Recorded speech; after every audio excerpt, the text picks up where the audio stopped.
Whoa, yeah. Well, a festival attraction is causing quite a stir, shall we say, in Tennessee. Now, first, we want to warn you, don't be alarmed. The animals really are okay, but take a look at this.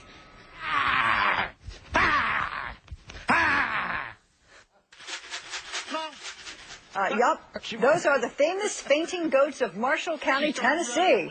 Seems those goats get startled real easily and then they faint. Their owner says it doesn't hurt the animals. In fact, they're so popular that the county actually has a festival for them. Goats in Florida.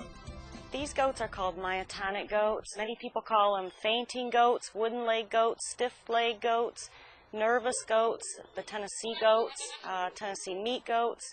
So they just have all kinds of nicknames for them. They carry the hereditary gene for myotonia congenita. What happens is that when the goat is startled or excited, it causes a very temporary stiffening of the muscles. And when the muscles relax, after a few seconds, the goat jumps up and runs on its way. They don't call them fainting goats for nothing.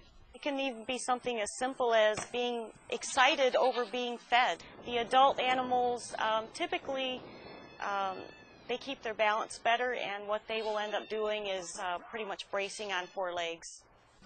While it might seem easy to make fun of the fainting goat, there are scores of breeders who love them just the way they are.